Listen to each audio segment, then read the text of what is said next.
नमस्कार आप सभी को, स्वागत है आपका हमारे इस प्लेटफ़ॉर्म पर। UP triple SC, Uttar Pradesh अधीनस्थ सेवा चयन आयोग और आगे आने वाले समय में यूपी पीसीएस, इनकी परीक्षाएँ आपकी लगी हुई हैं। यूपी पीसीएस के लिए आपको आपकी जो परीक्षा है आरओ की और इसके अलावा 2025 का भी परीक्षा होनी है। यूपी ट्रिपल एससी में जो आगे परीक्षा होनी है, जैसे जूनियर असिस्टेंट है और भी परीक्षाएँ हैं।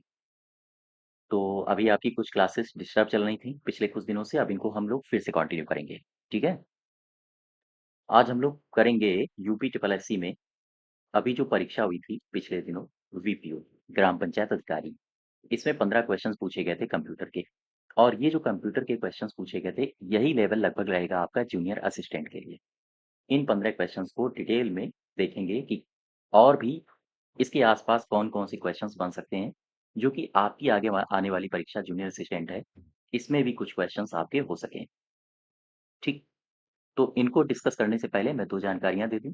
अगर आप यूपी ट्रिपल एससी में यूपी जीके और कंप्यूटर पढ़ना चाहते हैं, जो कि टोटल 20 अंक यूपी जीके है और 15 अंक कंप्यूटर का है, यानी टोटल 35 अंक हैं। अगर आप ये 35 अंक कवर करना चाहते हो, तो हमारे एप्लीकेशन में जाके आप इनको इस बैच से एनरोल कर सकते हो। यहाँ आपको पीडीएफ दी जाएगी और ये जो पीडीएफ होगी, इसका आप इसको डाउनलोड करके आप प्रिंट भी निकलवा सकते हो, ठीक है? तो चलिए शुरू करते हैं वीपीओ के 15 क्वेश्चंस। सबसे पहले 66 से शुरू करते हैं, 66 से। देखो, कह रहा है बिग डेटा प्रोसेसिंग में डेटा वॉल्यूम या फिर उपयोगकर्ता की मांग में अचानक वृद्धि नियंत्रण की क्षमता को संदर्भित कौन करता है? पोर्टेबिलिटी करता है, कंपैटिबिलिटी करता है, सस्टेनेबिलिटी करता है या फिर स्केलेबिलिटी करता है? ये जितनी भी शब्दावलियाँ हैं, ये आपको पता होनी चाहिए, क्योंकि डायरेक्ट सवाल पूछे जाते हैं। हो सकता है अगले एग्ज़ाम में पोर्टेबिलिटी इसका की पॉइंट आगे दे दे, कंपैटिबिलिटी का की पॉइंट दे दे और सस्टेनेबिलिटी का दे दे, स्केलेबिलिटी का दे दे। यहाँ पर एबीसीडी लिखा है, यहाँ 1, 2, 3, 4 इस प्रकार से आपको कूट बना के भी क्वेश्चन्स कराए जा सकते हैं। आपसे पूछ सकता है आयु, ठीक है? तो जो भी क्वेश्चन करो उसमें ऑप्शंस को भी आपको डिकोड करना आना चाहिए। सबसे पहले देखो, डेटा प्रोसेसिंग में डेटा वॉल्यूम या उपयोगकर्ता की मांग में अचानक वृद्धि नियंत्रण की क्षमता को कौन संदर्भित करता है? इसे कहा जाता है स्केलेबिलिटी। अब यहाँ पर आओ ज़रा, इसके बारे में हम डिस्कस कर लें। स्केलेबिलिटी, ये होता क्या है स्केलेबिलिटी? तो आप बताओगे डेटा वॉल्यूम या कार्य की बढ़ती मात्रा या फिर कार्य की बढ़ती मात्रा का प्रबंधन करने की क्षमता को कहा जाता है स्केलेबिलिटी। ठीक है? प्रबंधन करने की क्षमता, बस इतनी सी बात है जो आप याद रखो और यही की पॉइंट्स आपसे पूछे जाते हैं। वापस आओ ज़रा, बिग डेटा प्रोसेसिंग में डेटा वॉल्यूम या फिर उपयोगकर्ता की मांग में अचानक वृद्धि नियंत्रण की क्षमता को कहते हैं स्केलेबिलिटी। अच्छा, यहाँ पर एक शब्द दिया है पोर्टेबिलिटी, इसका मतलब क्या होता है? जैसे आपने सुना होगा, ये हमारी पोर्टेबल डिवाइस है, एक स्थान से दूसरे स्थान तक ले जाना। अगर हम यहाँ डेटा पोर्टेबिलिटी शब्द का इस्तेमाल करें, डेटा पोर्टेबिलिटी, इसका सीधा सा तात्पर्य होता है डेटा की क्षमता या अखंडता को खोए बिना डेटा को स्थानांतरित करना। ठीक है? तो खैर, और आगे बढ़ते हैं। क्वेश्चन नंबर 67, 67 नंबर में देखो, इसमें कह रहा है कि एआई मतलब आर्टिफिशियल इंटेलिजेंस, एआई के बारे में निम्नलिखित कथन दिए गए हैं, इनमें बताइए कि कौन-सा कथन सही है। सबसे पहला, एआई का उपयोग वित्तीय संस्थानों में धोखाधड़ी का पता लगाने के लिए किया जा सकता है। हाँ, कह सकते हैं एआई का आमतौर पर इस्तेमाल करते हैं, धोखाधड़ी का पता लगाने के लिए। दूसरे में क्या कह रहा है? एआई सिस्टम और डीप लर्निंग ये दोनों समानार्थी हैं। अब देखो, समानार्थी का मतलब दोनों एक ही स्टेज पर खड़े हैं। ऐसा तो होता नहीं है, मैंने आपको बताया था, ये हो गया आपका एआई, इसके अंदर हो गया मशीन लर्निंग और इसका एक सबसेट हो गया डीप लर्निंग, ऐसे ही तो बताया था। तो ये समानार्थी वाला गलत हो जाएगा, है ना? इसके अलावा तीसरे में पढ़ो, एआई ऑनलाइन शॉपिंग के अनुभवों को निजीकृत करने में मदद करता है। तो ये भी सही है। एक और तीसरा, दूसरा गलत हो जाएगा। 1 एंड 3, 1 और 3, ठीक? अब यहाँ पर आओ ज़रा, मैं एक शब्द आपको दिया गया है डीप लर्निंग। सबसे पहले इसके बारे में बता दूँ कुछ बातें। जैसे मैंने लिखा डीप लर्निंग, ठीक है? ये डीप लर्निंग क्या है? तो आप बताओगे ये वास्तव में एआई की ही एक शाखा है। एआई की एक शाखा है और ये किस पर काम करता है? तो आप बताओगे ये काम करता है मानव मस्तिष्क के तंत्रिका तंत्र की नकल करके। आम तौर पर यह मानव मस्तिष्क मानव मस्तिष्क के तंत्रिका तंत्र की नकल करता है नकल करता है, ठीक है? और इसे डीप न्यूरल नेटवर्क भी कहा जाता है। नेटवर्क भी कहा जाता है। यहाँ तक बात समझ पाए? अच्छा, एक शब्द आपने सुना होगा डीबीएन। ये डीबीएन क्या है? इसका पूरा नाम या फिर इससे संबंधित परिभाषाएँ भी पूछी जाती हैं। इससे कहते हैं deep belief network. Deep belief network, ठीक? इसे ही कहा जाता है डीबीएन। ये वास्तव में है क्या? ये एक मल्टी लेयर नेटवर्क है। नेटवर्क है डीप बिलीफ नेटवर्क, अर्थात यह एक मल्टी लेयर नेटवर्क है, ठीक है? आमतौर पर इसे अन्य नाम से भी जाना जाता है, तो इसे कहते हैं बोल्ट्ज़मैन मशीन। याद रखिएगा, इसे बोल्ट्ज़मैन मशीन भी कहा जाता है। इसके मैंने आपको जब मैंने कंप्यूटर का बैच आपको करवाया था, अगर आपने पढ़ा होगा, तो मुझे इसके वर्क बताओ, इसके फंक्शंस बताओ। डीबीएन के 2 जो प्रमुख मैंने फंक्शंस बताए थे, उनमें कौन-कौन से थे? ध्यान दो। डीबीएन के 2 प्रमुख फंक्शन, इसमें एक मैंने फंक्शन आपको बताया था unsupervised training. Unsupervised pre training, ठीक? और दूसरा मैंने फंक्शन आपको बताया था supervised fine tuning. Supervised fine tuning. अच्छा, यहाँ से भी सवाल पूछे जाते हैं अनसुपरवाइज़्ड, सुपरवाइज़्ड, फाइन ट्यूनिंग क्या होता है? लास्ट में एक एग्ज़ाम हुआ था यूपी ट्रिपल एससी के द्वारा ही, उसमें फाइन ट्यूनिंग से भी सवाल आया था, ठीक है? तो जितनी भी शब्दावलियाँ हैं, अब ये आप ज अगर दिसंबर से लेकर अभी तक के पेपर्स का एनालिसिस करोगे यूपी ट्रिपल एससी के, तो आप अ, पाओगे कि जो अभी तक परीक्षाएँ हो चुकी हैं, उनमें जो शब्दावलियाँ पूछी जा चुकी हैं, अब लगभग-लगभग शब्दावलियाँ रिपीट हो रही हैं, ठीक है? कथन, निष्कर्ष के सवाल उन्हीं में से बनाए जा रहे हैं। तो जितने भी पेपर हो चुके हैं, सभी का डिटेल्ड एनालिसिस एक बार देखिए, तो आपको और अंदाज़ लगेगा कि और आगे किस प्रकार से आयोग शब्दावलियों को क्वेश्चंस के फॉर्म में करता है। तो ये अनसुपरवाइज़्ड प्री ट्रेनिंग और सुपरवाइज़्ड फाइन ट्यूनिंग। यहाँ तक बात समझ पाए? वापस आ जाओ अपने क्वेश्चन में। इसका सही उत्तर हो जाएगा 1 और 3, ठीक है? नेक्स्ट देखो, क्वेश्चन नंबर 68। 68 में क्या कह रहा है? एक कथन दिया है और दूसरा कारण दिया है। कथन में कह रहा है सोशल नेटवर्किंग साइट्स उपयोगकर्ता फीड को क्यूरेट करने के लिए कृत्रिम बुद्धिमत्ता एआई का उपयोग कर सकती हैं। क्यूरेट का आमतौर पर क्यूरेट को हम कह सकते हैं कि उपयोगकर्ता यानी यूजर की फीड को व्यवस्थित करना। तो अब जरा इसको पढ़ो। सोशल नेटवर्किंग साइट्स उपयोगकर्ता की फीड को व्यवस्थित करने के लिए कृत्रिम बुद्धिमत्ता का उपयोग कर सकती हैं। हाँ, करती हैं, बिल्कुल सही है। आगे, AI artificial intelligence relevant content को प्रेडिक्ट करने और प्रमोट करने के लिए उपयोगकर्ता के व्यवहार का विश्लेषण करता है, ये भी सही है। यानी कथन और कारण है तो दोनों सही। क्या कथन का जो व्याख्या कर रहा है कारण, क्या वो सही है? आप इसको एक बार कंबाइंड रूप से पढ़ो और यहाँ पर एक शब्द का इस्तेमाल करना क्यों? देखो, सोशल नेटवर्किंग साइट्स उपयोगकर्ता की फीड को क्यूरेट करने के लिए कृत्रिम बुद्धिमत्ता का उपयोग कर सकती हैं। क्यों? क्योंकि इस शब्द को कंबाइंड रूप से पढ़ो। क्योंकि आर्टिफिशियल इंटेलिजेंस रिलेवेंट कंटेंट को प्रेडिक्ट करने और प्रमोट करने के लिए उपयोगकर्ता के व्यवहार का विश्लेषण करता है। बिल्कुल सही है। ये सही भी है और सही व्याख्या भी करता है। डी पार्ट सही हो जाएगा। ठीक है। अच्छा, बात एआई की हो रही थी, तो मैं एआई से संबंधित 2-3 बातें आपसे पूछता हूँ। एआई, आर्टिफिशियल इंटेलिजेंस की मुझे शुरुआत बताओ, इसका थोड़ा-सा इतिहास बताओ। कौन हैं इसके जनक कहे जाते हैं? जॉन मैकार्थी, ठीक है? जॉन मैकार्थी ने एआई को वर्णित किया है। एआई को वर्णित किया है। और ध्यान दो, जापान एक देश है। जापान ने एक परियोजना शुरू करी थी 1980 के दशक में, 1980-81 के आसपास। तो कौन सी परियोजना थी जो एआई से संबंधित थी? जापान ने 1981 में एक परियोजना शुरू करी जिसका नाम है फिफ्थ जेनरेशन परियोजना। फिफ्थ जेनरेशन परियोजना, ठीक है? यानी कि एआई की शुरुआत कब हुई?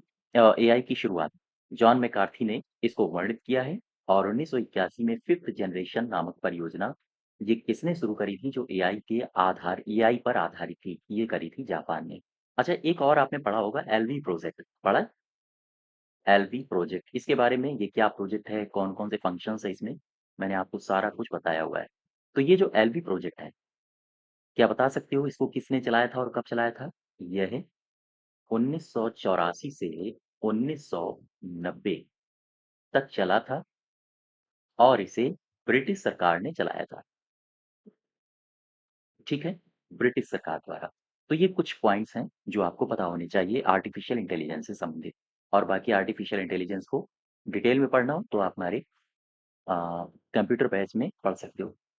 तो यहाँ पर सही उत्तर क्या हो जाएगा? D part. नेक्स्ट देखो, क्वेश्चन नंबर 69। इसमें क्या कह रहा है? एमएस एक्सेल में एक्स लुकअप और वी लुकअप के बीच मुख्य अंतर क्या है? मैंने आपको वी लुकअप बताया था और इसके अलावा एच लुकअप बताया था, ठीक है? आओ देखो, एक बार इसको फिर से डिस्क्राइब करते हैं। सबसे पहले वी लुकअप आपका दिया गया है। मुझे बताओ ये क्या मतलब है इसका? इसमें देखो, एक शब्द दिया है वी और दूसरा दिया है लुकअप। तो मुझे पहले तो वी का अर्थ बताओ। वी का मतलब होता है वर्टिकल, और लुकअप ये दिया है लुकअप। लुकअप का मतलब, अगर केवल लुकअप का मतलब हम पूछें तो आप बताओगे किसी भी मान को रो और कॉलम में शो कराना। किसी भी मान को रो या फिर कॉलम में शो कराना। अब यहाँ पर रो और कॉलम छोड़ो, अगर मैंने वी ऐड कर दिया तो फिर मान किस में शो होगा? वर्टिकल रूप से शो होगा, ठीक है? ये तो बात हो गई वी लुकअप की। अब आ जाओ एक्स लुकअप में। लुक अप, इसे क्यों लाया गया? दरअसल ये फीचर लाया गया था जो ओल्ड फंक्शंस हो चुके हैं जैसे एच लुकअप, वी लुकअप, इनकी जगह इसको आमतौर पर प्रयोग करने के लिए इस फंक्शन को इजाद किया गया। अर्थात इसे वी लुकअप और एच लुकअप जैसे पुराने फंक्शन की जगह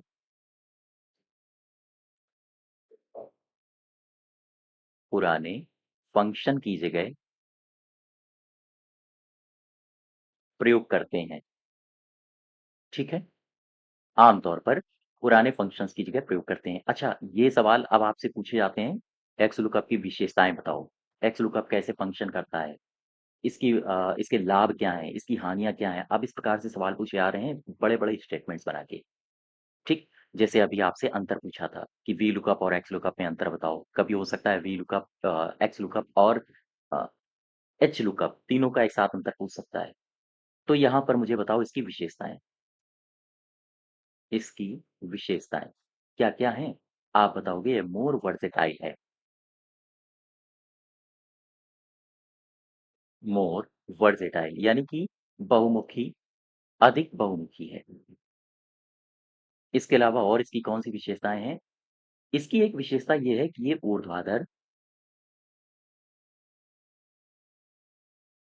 ऊर्ध्वाधर और क्षैतिज लुकअप को सँभालता है।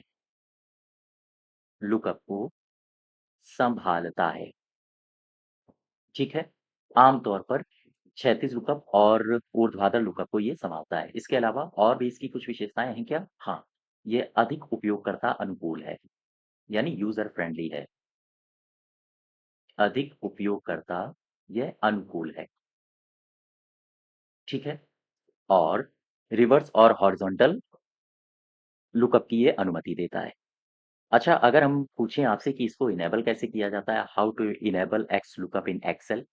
आम तौर पर देखो इसको इनेबल करना पड़ता है और इसकी खास बात ये है कि ये सभी में नहीं होता है। जो इसका सपोर्ट करते हैं यानी एक्सेल में ये उस संस्करण का उपयोग करना होगा जो इसका समर्थन करता है। अब यहाँ पर पढ़ो जरा। सबसे पहले एक्स लुकअप रिवर्स और हॉरिजॉन्टल लुकअप की अनुमति देता है। आगे दे रहा है एक्स लुकअप को सॉर्ट किए गए डेटा की आवश्यकता होती है। यहाँ सॉर्ट ये गलत हो जाएगा। एक्स लुकअप एक्सेल के सभी वर्जन्स में उपलब्ध होता है? नहीं, सभी में नहीं होता है। जो इसको सपोर्ट करता है, समर्थन करता है, उसी में होता है। एक्स लुकअप केवल वर्टिकली खोज बिल्कुल नहीं करता है। वर्टिकली खोज केवल वर्टिकली दिख दिया है, इसलिए गलत हो जाएगा। हालाँकि वर्टिकली भी करता है, लेकिन चूँकि शब्द यहाँ केवल का इस्तेमाल कर दिया, इसलिए गलत हो जाएगा। ठीक, यहाँ पर केवल और केवल पहला सही होगा। 69 का ए। अच्छा, यहाँ पे शब्द दिया है सॉर्ट और एक मुझे विकल्प की याद आ रही है, sort and filter. Sort and filter. मुझे बताओ सॉर्ट एंड फ़िल्टर को आपने कहाँ पढ़ा था? एमएस एक्सेल में पढ़ा था, एमएस वर्ड में पढ़ा था या फिर आपने दोनों में पढ़ा था? इसमें हम एक शब्द को उठाते हैं सॉर्ट। इसको थोड़ा-सा डिटेल में आओ देखो। देखो, ये सॉर्ट एंड फ़िल्टर में क्या है? आम तौर पर उपयोगकर्ता की माँग के आधार पर डेटा को व्यवस्थित करना सॉर्ट कहलाता है। अर्थात उपयोगकर्ता उपयोगकर्ता की माँग के आधार पर माँग के आधार पर डेटा को व्यवस्थित करना। अब उपयोगकर्ता की माँग क्या हो सकती है? हो सकता है जो डेटा हो, उसे उपयोगकर्ता आरोही क्रम में सेट करना चाहता हो सकता है उसे अवरोही क्रम में सेट करना चाहता हो। तो ऐसी स्थिति में अगर आपसे पूछे, डिफ़ॉल्ट रूप से डेटा को किस क्रम में सॉर्ट किया जाता है? डिफ़ॉल्ट रूप से डेटा को किस क्रम में सॉर्ट किया जाता है? आप बताओगे आरोही।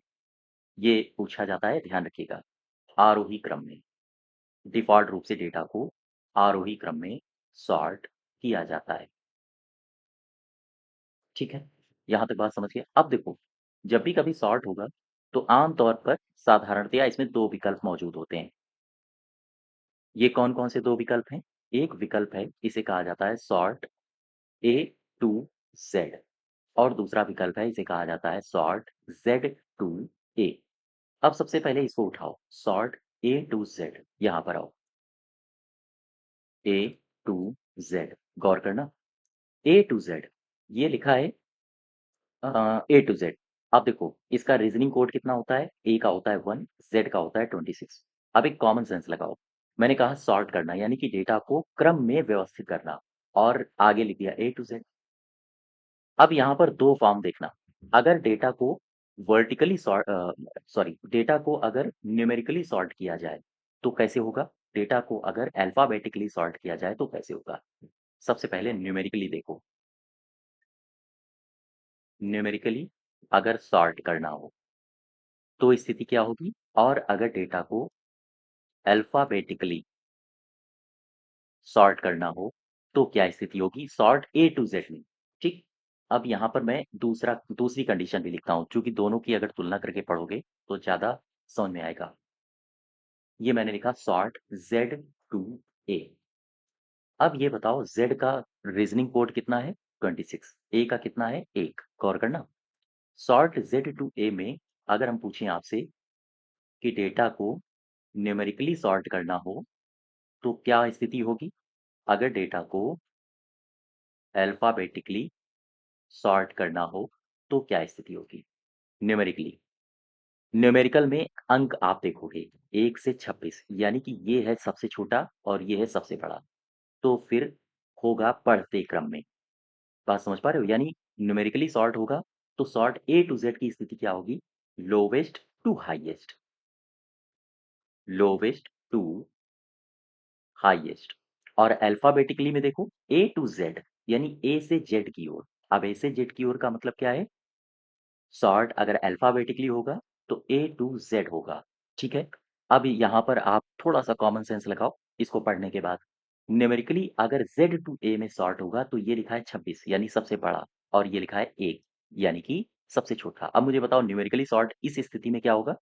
इस स्थिति में होगा यहाँ था लोवेस्ट टू हाईएस्ट, यहाँ होगा highest to lowest. Highest to lowest, ठीक है? अब अल्फ़ाबेटिकली बता दो, यहाँ पर ए टू ज़ेड था, यहाँ पर क्या हो जाएगा? ज़ेड टू ए। ये बात आप समझ पा रहे हो? तो बस ऐसे ही कंपैरिज़न करके तैयार करना है आपको। कुछ हो सकता है इससे भी स्टेटमेंट्स आपसे आगे आने वाली परीक्षाओं में पूछे जाएँ, ठीक? तो क्वेश्चन नंबर 70 में आ जाओ। अब यहाँ पर देखो, कह रहा है कि डेटाबेस सिस्टम के बारे में गलत कथन की पहचान करो। डेटाबेस सिस्टम, इसमें कह रहा है रिलेशनल डेटाबेस निश्चित स्कीमा। अच्छा, यहाँ पर एक शब्द दिया है रिलेशनल डेटाबेस, तो पहले तो आपको ये पता होना चाहिए और ये सारे के सारे पॉइंट्स मैंने आपको करवाए हुए हैं। फिर आगे देखो कह रहा है नो एसक्यूएल, तो दूसरा पॉइंट ये है कि आपको नो एसक्यूएल के बारे में पता हो। फिर कह रहा है सुरक्षा कारणों में डेटाबेस को एक समय में केवल एक ही उपयोगकर्ता द्वारा एक्सेस किया जा सकता है। एसक्यूएल एक मानकीकृत भाषा है जिसका उपयोग रिलेशनल डेटाबेस को प्रबंधित करने के लिए किया जाता है। तो ये दो शब्द नए आए हैं। पहले तो हम इन दो शब्दों को डिफाइन करेंगे और फिर इसके बाद सवाल में आएंगे। देखो, डेटाबेस सिस्टम, डेटाबेस सिस्टम, जब मैंने आपको कंप्यूटर में स्ट्रक्चर्ड डेटा क्या होता है, अनस्ट्रक्चर्ड डेटा क्या होता है, वहाँ पर पढ़ाया था।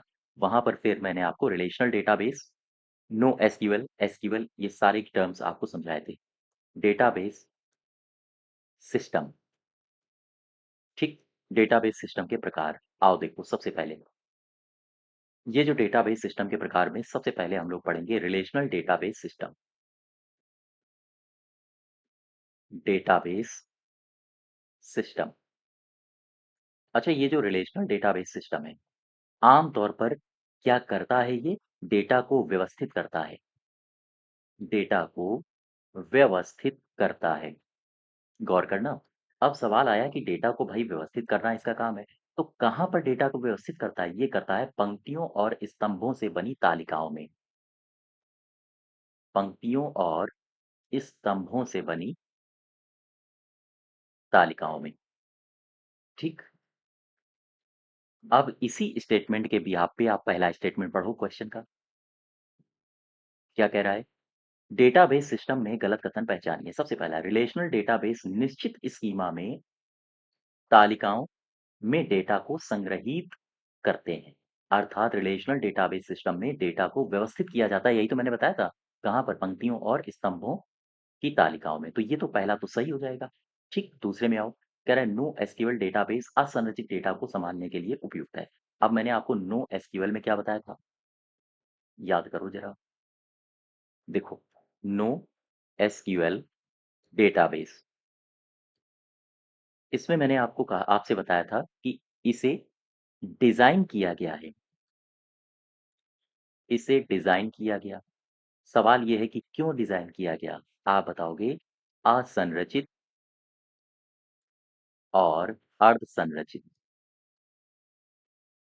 असंरचित या हम कहें अर्धसंरचित डेटा के लिए इसको डिजाइन किया गया है। ठीक है? तो यहाँ पर ये भी सही हो जाएगा। आपसे कह रहा है असंरचित के लिए, तो ये भी सही है। आगे पढ़ो। कह रहा है सुरक्षा कारणों से डेटाबेस को एक समय में केवल एक ही उपयोगकर्ता द्वारा एक्सेस किया जाता है। एक ही नहीं, यहाँ पर होगा मल्टी। तो सी पार्ट, एक ही तो नहीं होगा, ये गलत हो जाएगा सी पार्ट। आगे क्या कह रहा है? एसक्यूएल एक मानकीकृत भाषा है। अच्छा, एसक्यूएल में मैंने क्या बताया था? देखो, एसक्यूएल स्ट्रक्चर्ड क्वेरी लैंग्वेज बोलते हैं इसको। क्या है ये? यह एक मानक डेटाबेस भाषा है। यह एक मानक डेटाबेस भाषा है। आमतौर पर एक मानक डेटाबेस भाषा है। इसका उपयोग कहाँ पर करते हैं? इसका उपयोग किया जाता है रिलेशनल डेटाबेस बनाने या फिर हम कहें बनाए रखने में आदि में किया जाता है। और ये कैसी भाषा है? क्या ये केस सेंसिटिव है या फिर नहीं है? तो आप बताओगे यह केस सेंसिटिव है। इस प्रकार के स्टेटमेंट्स आपसे पूछे जा सकते हैं। केस सेंसिटिव है, ठीक है? अब यहाँ पर आ जाओ। इसमें सही उत्तर हो जाएगा केवल और केवल सी, यानी कि गलत पूछ रहा था, तो सी गलत होगा। नेक्स्ट देखो, क्वेश्चन नंबर 1 1 नहीं बल्कि ये होगा 71। इसमें कह रहा है कि आपके विंडोज़ कंप्यूटर को लॉक करने का कीबोर्ड शॉर्टकट कौन-सा है? अब यहाँ पर बहुत सारे शॉर्टकट्स आपको तैयार करने पड़ेंगे, जैसे Alt L, इससे क्या होता है? Windows L, shift L, control L। तो आपसे पूछ रहा है आपके विंडोज़ कंप्यूटर को लॉक करने के लिए कौन-सा कीबोर्ड शॉर्टकट का इस्तेमाल करते हैं? विंडोज़ L का करते हैं, सिंपल सी बात है, ठीक है? अगर मैं आपको ब्राउज़र में ले चलूँ और मैं यहाँ पर कुछ लिखता हूँ, जैसे ब्राउज़र में जब आप जाते हो और मैं आपसे कहूँ कि न्यू टैब को खोलने के लिए शॉर्टकट मुझे बताओ। अपने दिमाग में रिकॉल करो, क्या आपको चीज़ें याद हैं? मैं आपसे पूछूँ न्यू विंडो, इसके लिए शॉर्टकट मुझे बता दो। और एक शॉर्टकट और बताओ, new incognito, new incognito window, इसके लिए शॉर्टकट बताओ।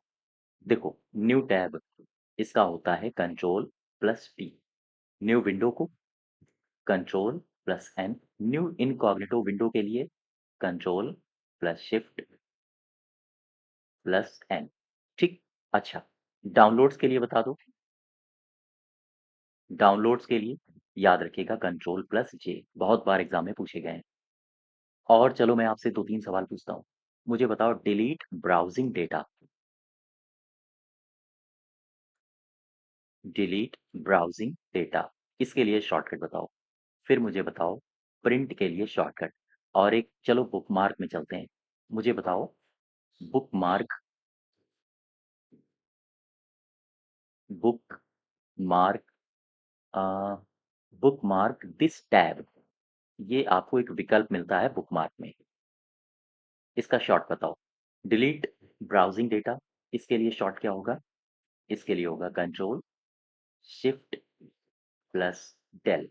और प्रिंट के लिए सबको पता होगा control plus P. Bookmark delete sorry bookmark this tab, इसके लिए होगा कंट्रोल प्लस डी, ठीक है।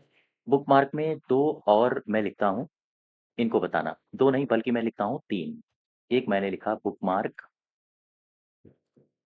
क्या लिखूं, ऑल टैब, ये लिख दिया। और एक मैंने लिख दिया हाइड बुकमार्क बार, बुकमार्क बार, इसका बता दो शॉर्टकट। और एक और बता दो मुझे, मैंने लिखा बुकमार्क मैनेजर, शॉर्ट बताओ। बुकमार्क ऑल टैब, जैसे ही मैंने ऑल टैब लिखा तो आप इसका शॉर्टकट क्या बताओगे? Control plus shift plus all tab, ये हो जाएगा डी, है ना? और बुकमार्क हाइड बुकमार्क बार, तो इसका क्या होगा? इसका फिर से होगा कंट्रोल, इस बार भी शिफ्ट आएगा और चूंकि हाइड कराना है वो भी बुकमार्क को, तो फिर बी हो जाएगा। बुकमार्क मैनेजर, इसका क्या होगा? फिर से आप लिखोगे कंट्रोल प्लस शिफ्ट, इसको प्रेस करोगे और शिफ्ट के साथ प्रेस करोगे ओ, ठीक। तो ये कुछ शॉर्टकट्स हैं, याद रखिएगा। न्यू टैब के लिए कंट्रोल टी, न्यू विंडो के लिए control N, new incognito window के लिए आप कंट्रोल शिफ्ट के साथ एन प्रेस करोगे, तीनों को एक साथ। डाउनलोड्स के लिए आप जाओगे कंट्रोल के साथ जे को प्रेस करने, ठीक। वहीं अगर मैं आपसे पूछूं डिलीट ब्राउजिंग डेटा के लिए आप क्या करते हो? डिलीट ब्राउजिंग डेटा के लिए कंट्रोल के साथ शिफ्ट और डेल प्रेस करते हो। प्रिंट के लिए control plus P. Bookmark this tab, इसके लिए आप प्रेस करते हो कंट्रोल और डी एक साथ। साथ ही साथ बुकमार्क ऑल टैब के लिए प्रेस करते हो कंट्रोल शिफ्ट के साथ डी, ठीक है। हाइड बुकमार्क बार के लिए प्रेस करते हो कंट्रोल शिफ्ट के साथ B, B for boy. Bookmark manager के लिए आप प्रेस करते हो शिफ्ट के साथ कंट्रोल और उसके साथ ओ। ये सिंपल सा था। नेक्स्ट देखो 72, 72, कह रहा है प्रोटोकॉल सूची 1 और सूची 2 में ये पोर्ट नंबर दिए गए हैं। सूची 1 में और सूची 2 में, यहाँ पर प्रोटोकॉल है, ये पोर्ट नंबर है। अब ये आपसे पूछे जाते हैं सवाल और ये मैंने आपको करवाए भी हैं। मैंने एचटीटीपी का करवाया था, एचटीटीपीएस का करवाया था, एफटीपी का भी करवाया था, एसएमटीपी का शायद पोर्ट नंबर मैंने नहीं करवाया था। ठीक है? तो आप इसको भी देख लें। ये तीनों करवाए थे, अगर आप इसको कर ले गए हैं, तो अच्छी बात है। चूँकि इन तीनों को अगर आपने मैच कर लिया एबीसी को, तो आप चौथे को भी आप आंसर तक पहुँच सकते थे। देखो, पोर्ट नंबर आपसे पूछ रहा है, जैसे मैंने लिखा एचटीटीपी, इसकी डिफ़ॉल्ट पोर्ट संख्या वो भी डिफ़ॉल्ट। इसके अलावा मैं यहाँ पर आपसे पूछूँगा कि मुझे बताओ एचटीटीपीएस, इसकी पोर्ट संख्या मुझे बताओ, ये भी डिफ़ॉल्ट रूप से। फिर मैं आपसे पूछता हूँ, मुझे बताओ एफटीपी, इसकी भी पोर्ट संख्या बताओ, वो भी डिफ़ॉल्ट। फिर मुझे बताओ एफटीपी हो गया, एसएमटीपी का भी बता दो, एसएमटीपी पोर्ट संख्या। यहाँ एचटीटीपी का हाइपर टेक्स्ट ट्रांसफर प्रोटोकॉल का ये है पोर्ट संख्या 80। मैंने बताया था आपको एचटीटीपीएस का कितना बताया था? ये बताया था 443, एफटीपी का 20 और एसएमटीपी के मैंने 2 बताए थे। एक मैंने 25 बताया था और एक 25 ही बताया था और दूसरा बताया था 587 या हो सकता है उम, इसको नहीं बताया था शायद, है ना? ये 3 बताए थे मैंने आपको। एचटीटीपी बताया था 80 और एचटीटीपीएस का 443 और एफटीपी का 20।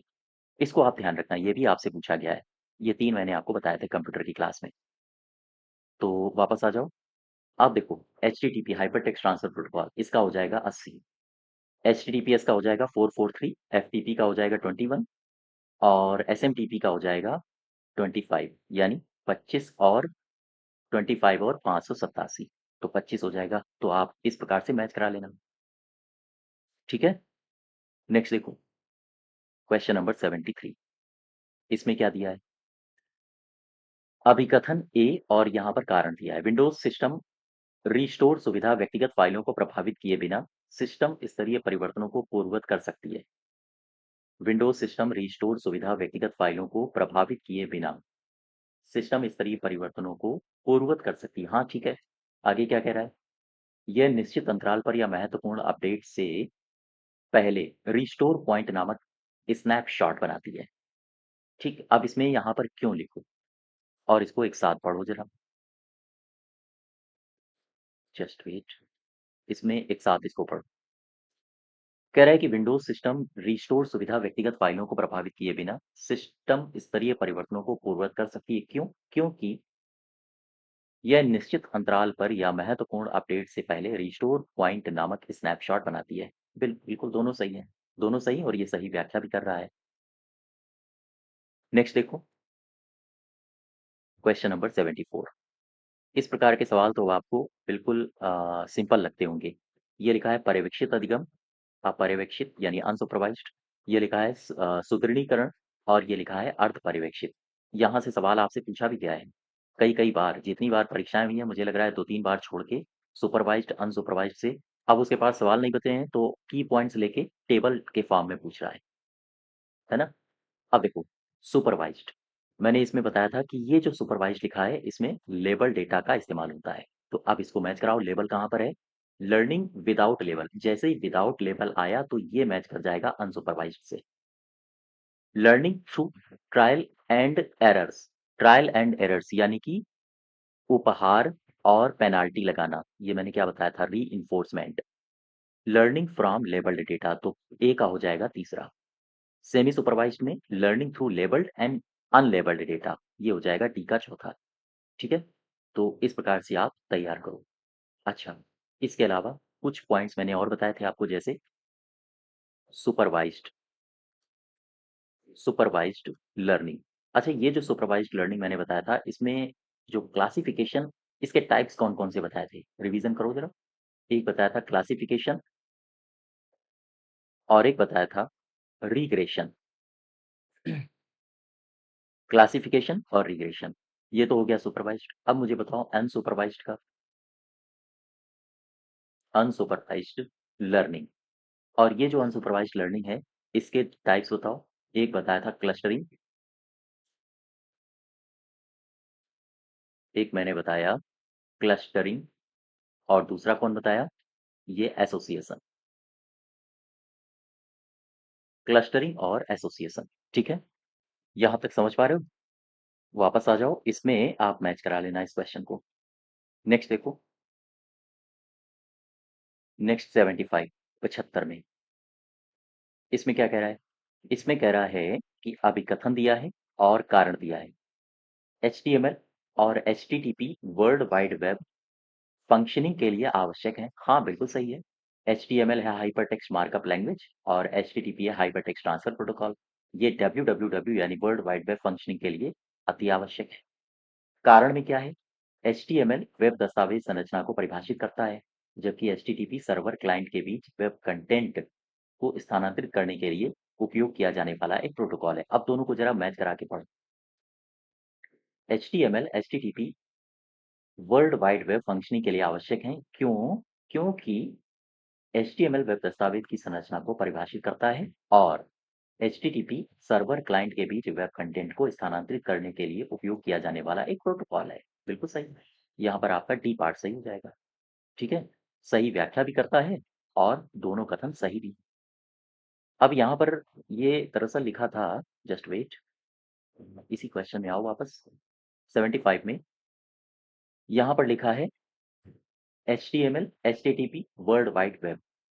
अच्छा, वर्ल्ड वाइड वेब जब आप पढ़ते हो या हम कहें इंटरनेट पढ़ते हो तो आपने कुछ शब्दावलियां पढ़ी होंगी, जैसे वेब ब्राउजर, ये क्या होता है? और एक शब्दावली आपने पढ़ी होगी सर्च इंजन, ये क्या होता है? सबसे पहले वेब ब्राउजर के एग्जांपल्स देखो, यहाँ से सवाल आपसे डायरेक्ट पूछे जाते हैं। जैसे एक वेब ब्राउजर आपने पढ़ा होगा मोज़ेक, इसके बारे में तैयार करो डेटा कि मोज़ेक क्या है, कब आया, किस कौन लाया, ठीक है? दूसरा है नेटस्केप, आपने इंटरनेट एक्सप्लोरर, इसके बारे में पढ़ा होगा। आपने पढ़ा होगा मोज़िला फायरफॉक्स, फायरफॉक्स, आपने पढ़ा होगा ओपेरा के बारे में, ठीक? मैं सर्च इंजन हटा देता हूँ। इसके अलावा और आपने क्या पढ़ा होगा?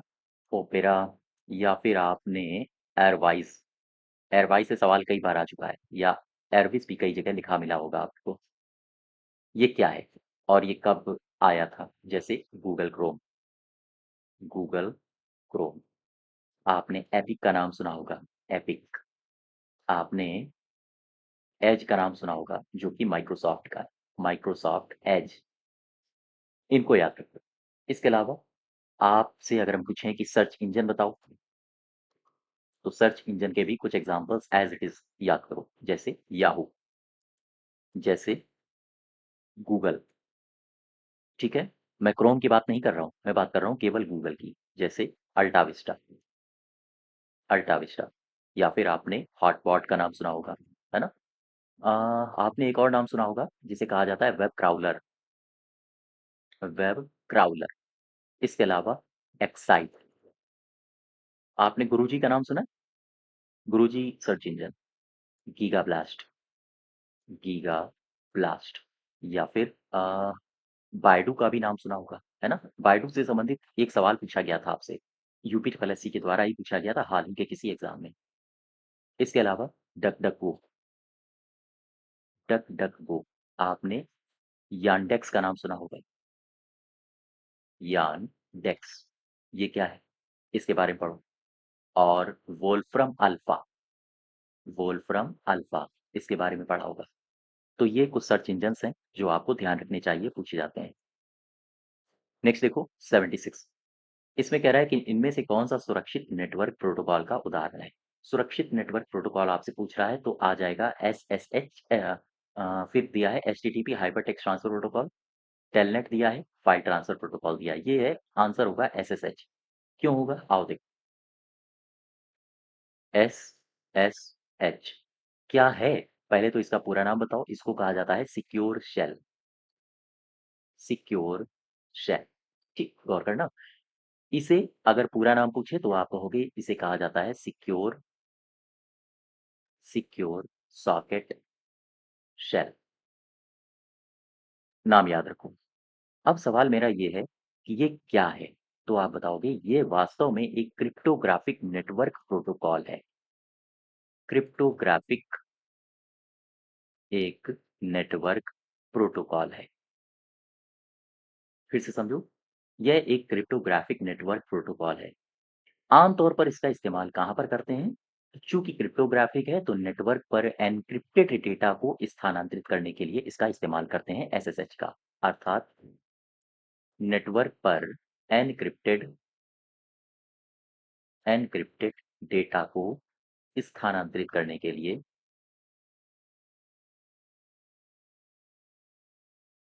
लिए इसका इस्तेमाल किया जाता है। ठीक है, यहाँ तक बात समझ पा रहे हो? अच्छा, अब इसका आपसे आजकल पोर्ट नंबर भी पूछ रहा है, तो अगर आपसे इसका पोर्ट नंबर पूछ दे तो क्या बताओगे? आप बताओगे 22 22, ठीक है? इसके अलावा क्या मुझे बता सकते हो इसको विकसित कब किया गया था? बताइए। 1995 1995 में इसका वर्ज़न 1 इसको विकसित किया गया था। आम तौर पर इसमें एसएसएच में 3 तकनीकों का इस्तेमाल किया जाता है। 3 तकनीकें आम तौर पर साधारणतया इसमें इस्तेमाल किया जाता है। कौन-कौन सी ये तकनीकें हैं? एक को कहते हैं सममित क्रिप्टोग्राफी, सममित क्रिप्टोग्राफी। एक तकनीक को कहा जाता है असममित क्रिप्टोग्राफी, ठीक है? और तीसरे को कहा जाता है हैशिंग। ये हैशिंग क्या होता है? यहाँ से भी आपसे सवाल बनाए जाने की संभावना है। याद करिए इसको। हैशिंग क्या है? और स्टेटमेंट बनाई जा सकती हैं, चूँकि जितने भी वर्ड्स हैं, जितने भी शब्दावलियाँ हैं, तैयार करो। अच्छा, इसके साथ-साथ मैं एक एल्गोरिदम आपको समझाता हूँ। मैंने एल्गोरिदम का पूरा चैप्टर आपको करवाया हुआ है। जैसे एक आपने एल्गोरिदम पढ़ा होगा आरएसए एल्गोरिदम, इसका फ़ंक्शन आपसे पूछा जा सकता है। कहाँ पर इसको करते हैं? इसका इस्तेमाल करते हैं और साथ ही साथ आर से, इसका पूरा नाम क्या है? आर से बोलते हैं रिवेस्ट। ध्यान दीजिए, रिवेस्ट। अच्छा, एस फॉर क्या है? एस फॉर है शमीर और ए फॉर क्या है? ए फॉर है एडलमैन, एडलमैन। दरअसल इन्हीं के नाम पर इस एल्गोरिदम का नाम रखा गया है। रिवेस्ट, शमीर और एडलमैन, इसको इन्हीं के नाम पर कहा जाता है इसे आरएसए एल्गोरिदम। अब सवाल ये है कि ये जो आरएसए एल्गोरिदम है इसका इस्तेमाल कहाँ पर किया जाता है? या फिर ये है क्या? तो आप बताओगे यह एक असिमेट्रिक, याद रखिएगा बस इतनी ही लाइन आपसे एग्ज़ाम में पूछी जाएगी। यह एक असिमेट्रिक पब्लिक की पब्लिक की क्रिप्टोग्राफिक एल्गोरिदम है, क्रिप्टोग्राफिक एल्गोरिदम है, ठीक है? अच्छा, यहाँ पर यह 2 अलग-अलग तौर पर या हम कहें 2 अलग-अलग कुंजियों के आधार पर ये काम करता है, कीज़ के आधार पर काम करता है। ध्यान देना, यह 2 अलग-अलग की कुंजी पर काम करता है। अब सवाल ये है कि अगर ये 2 अलग-अलग कुंजियों पर काम करता है, तो वो 2 कुंजियाँ कौन-सी हैं? एक को बोलते हैं सार्वजनिक कुंजी या सार्वजनिक की और दूसरे को बोलते हैं प्राइवेट की। अब ये 2 कुंजियाँ मैंने लिखी। सबसे पहला सवाल मेरा ये है कि सार्वजनिक कुंजी का इस्तेमाल कहाँ पर करते हैं? तो आप बताओगे, पूछा जा सकता है स्टेटमेंट बना के, निम्नलिखित में से आरएसए एल्गोरिदम के संबंध में कौन-सा कथन सही नहीं है? इस प्रकार से। तो मुझे बताओ सार्वजनिक कुंजी इसका इस्तेमाल कहाँ पर होता है? सार्वजनिक कुंजी का इस्तेमाल करते हैं एन्क्रिप्शन के लिए, ठीक? अच्छा, अब यहाँ पर मुझे बताओ प्राइवेट कुंजी का इस्तेमाल कहाँ पर करते हैं? तो आप बताओगे निजी कुंजी का हम इस्तेमाल करते हैं डिक्रिप्शन के लिए इस्तेमाल करते हैं। बात समझ पा रहे हो? इस प्रकार के स्टेटमेंट्स आपसे उल्टा करके पूछ सकता है। जैसे पहला स्टेटमेंट मैंने बना दिया, प्राइवेट कुंजी का इस्तेमाल डिक्रिप्शन के लिए किया जाता है या फिर सार्वजनिक की का इस्तेमाल, पब्लिक की का इस्तेमाल डिक्रिप्शन के लिए किया जाता है, तो गलत हो जाएगा। एक-एक स्टेटमेंट को गंभीरता से लेनी है। 76 का सही उत्तर हो जाएगा ए पार्ट। नेक्स्ट देखो 77 77 क्या कह रहा है? गलत कथन पहचानो। सोशल मीडिया प्लेटफ़ॉर्म सब कभी भी हटाए गए संदेशों को संग्रहित नहीं कर सकता। नहीं भाई, ये किसने बोल दिया? किया जा सकता है, यही गलत है। गलत कह रहा है ना? हाँ, तो यही गलत हो जाएगा। आगे पढ़ लो ज़रा। सोशल मीडिया पर किसी उपयोगकर्ता को ब्लॉक करने से उन्हें कमेंट्स या संदेशों में आपका उल्लेख करने से रोका जा सकता है। ठीक है? सोशल मीडिया प्लेटफ़ॉर्म ट्रैकर्स के माध्यम से अपने ऐप के बाहर ब्राउज़िंग बिहेवियर एकत्रित कर सकते हैं।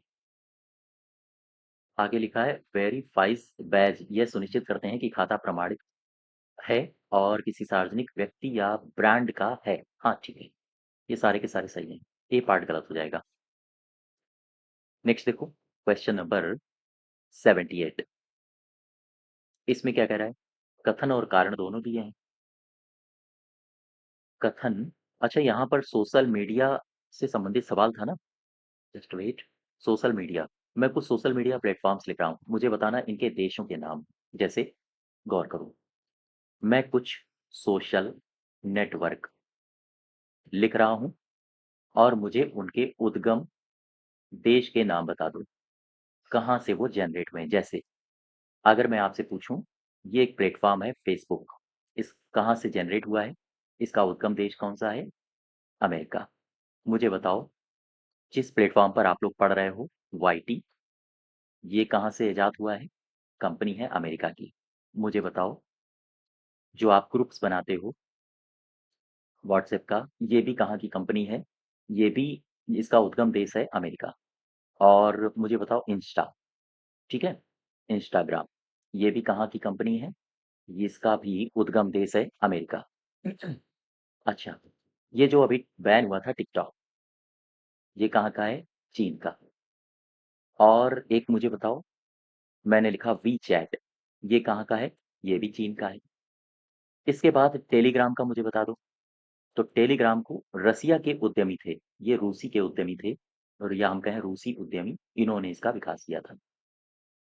अच्छा, डॉइन ये भी एक प्लेटफॉर्म है, ये कहाँ का है? ये चीन का है। इसके अलावा मैंने लिखा स्नैपचैट, ये कहाँ का प्लेटफॉर्म है? अमेरिका का।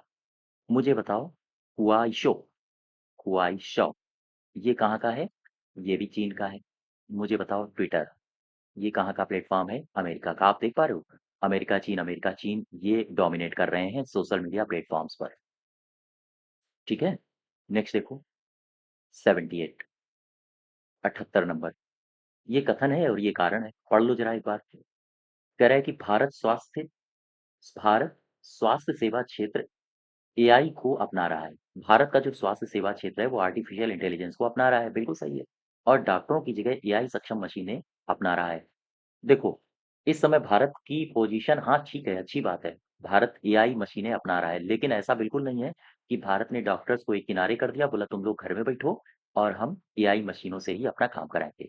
ऐसा बिल्कुल नहीं है, भारत इतनी उन्नत पोजीशन पे नहीं पहुँचा है।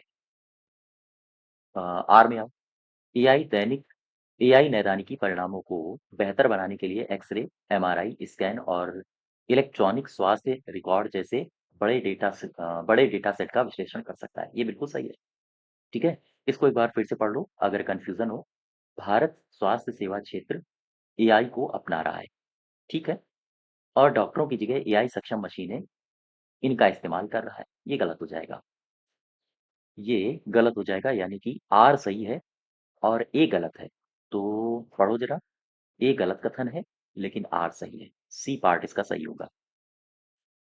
ठीक है? नेक्स्ट देखो, क्वेश्चन नंबर 79 क्वेश्चन नंबर 79 में कह रहा है, ये आपको ऑप्शंस दिए थे। मैंने कहा था इस तरह की शब्दावलियाँ बहुत पूछी जाती हैं एग्ज़ाम में। अब आजकल जिस प्रकार से पेपर सेट कर रहा है और ये सारी शब्दावलियाँ मैंने आपको कंप्यूटर में पढ़ाई भी थी। देखो, फ़िशिंग क्या होता है? एसक्यूएल इंजेक्शन भी मैंने बताया था आपको। Ransomware, man in the middle attack, ये क्या होता है? आओ देखो एक-एक करके सबसे पहले समझते हैं। सबसे पहले फ़िशिंग को उठा लो, फिर इसके बाद क्वेश्चन में आएँगे और मैच कराएँगे। देखो, फ़िशिंग, ये फ़िशिंग है क्या? एक प्रकार का साइबर हमला है। एक प्रकार का हम कह सकते हैं कि साइबर हमला है। ठीक? आम तौर पर इसमें काम क्या किया जाता है? कैसे साइबर हमला होता है? तो आप बताओगे स्पैम ईमेल भेजी जाती हैं इसमें। ईमेल भेजकर साइबर अटैक किया जाता है। अच्छा फ़िशिंग हमलों के प्रकार मैंने आपको बताए थे। कई सारे मैंने प्रकार बताए थे। ये कौन-कौन से प्रकार हैं? इनको आज आपका काम यही है नोट्स खोल के पढ़िए। जैसे मैंने बताया था ईमेल, फिशिंग, जैसे मैंने बताया था स्पीयर फिशिंग, मैंने आपको बताया था व्हेलिंग, व्हेलिंग बड़ी मछली फँसाना, है ना? स्मिशिंग, स्मिशिंग अटैक के बारे में बताया था, ये क्या होता है? इसके अलावा विशिंग, फिशिंग अटैक क्या होता है? मैंने आपको क्लोन फिशिंग के बारे में बताया था, बस इतने ही शब्द हैं जो आपको तैयार करने हैं, यही महत्वपूर्ण है, ठीक है? फिशिंग में क्या होता है? फिशिंग में स्पैम ईमेल भेजकर आपको बेवकूफ़ बनाया जाता है, आपको हैक कर लिया जाता है या आपके ऊपर साइबर अटैक किया जाता है। तो फिशिंग देखो, 2 पक्षों के बीच गलत हो जाएगा, क्रेडेंशियल डेटा चुराने के लिए भ्रामक ईमेल्स भेजे जाते हैं, तो पहले का तो दूसरा हो जाएगा। आगे देखो, आगे लिखा है एसक्यूएल इंजेक्शन, रैनसमवेयर और मैन इन द मिडल। तो सबसे पहले हम आपको लिए चलते हैं मैन इन द मिडल के पास। Man in the middle attack, middle attack मैंने याद करो क्या बताया था कंप्यूटर में? मैंने कहा था man in the middle attack. देखो, एक तरह से इसको आप याद करने के लिए थोड़ा-सा तुक्का लगा सकते हो। मैन आदमी हैं 2, वो आपस में बातचीत कर रहे हैं और उसी समय उन पर अटैक हो जाता है, कब? मिडल में, बीच में, जब वो रुकते हैं। एक तो ये याद करने का तरीका हो गया। अब आते हैं जो एक टेक्निकल भाषा हो सकती है, जैसे सवाल आपसे पूछे जाते हैं। आओ देखो, 2 मैन हैं, मतलब कौन है? एक क्लाइंट हो गया, क्लाइंट और सर्वर, क्लाइंट और सर्वर के बीच लेन-देन, लेन-देन के कार्य में रुकावट डाली जाती है, कार्य में रुकावट डाली जाती है, इस स्थिति में, ठीक है? जैसे एक शब्द मैंने और आपको बताया था, सेशन हाइजैकिंग। एक प्रकार से सेशन हाइजैकिंग की तरह होता है, अर्थात हम ये कह सकते हैं कि 2 या एक तरह से हम ये कह सकते हैं कि 2 पक्षों के बीच, 2 पक्षों के बीच इसमें संचार को बाधित किया जाता है, संचार को बाधित किया जाता है। एक शब्द इसके लिए मैंने के लिए यूज़ किया था, इसके लिए मैंने कहा था इसे एक शब्द और नवाजा जाता है, इसे ईवड्रॉपिंग भी कहा जाता है, ईवड्रॉपिंग भी कहा जाता है, ठीक है? और इसे कई सारे भागों में बाँट के पढ़ा जाता है या हम कहें इसे कई सारे भागों में डिवाइड किया जाता है। वो कौन-कौन से भाग हैं? आओ देखते हैं। इसे कई भागों में बाँटा जाता है। ये जो कई भाग हैं, कौन-कौन से हैं? देखो, मैंने आपको बताया था man in the browser attack, browser attack. मैंने दूसरा बताया था master in the middle attack और एक क्या बताया था? मैंने कहा था machine in the middle attack, ठीक? तो ये कई सारे थे। अब यहाँ पर आ जाओ, मैच कराओ ज़रा इसको। Man in the middle attack, 2 पक्षों के बीच संचार को बाधित करता है। 2 पक्षों के बीच क्रेडेंशियल डेटा चुराना गलत हो जाएगा, वल्नरेबिलिटी ये तो गलत ही हो जाएगा। डेटा एन्क्रिप्ट करना और भुगतान की माँग करना, इसका सही उत्तर हो जाएगा पहला वाला। अब यहाँ पर देखो, ये लिखा है एसक्यूएल इंजेक्शन और मैंने एक शब्द आपको पढ़ाया था कंप्यूटर में, इंजेक्शन अटैक, याद करो। आप साइबर सिक्योरिटी वाली पीडीएफ में जाओ, उसको फिर से खोल के पढ़िए। इंजेक्शन इंजेक्शन अटैक और इस परिभाषा में मैंने आपसे कहा था कि इसका सीधा-सा आशय होता है कि हमलावर किसी प्रोग्राम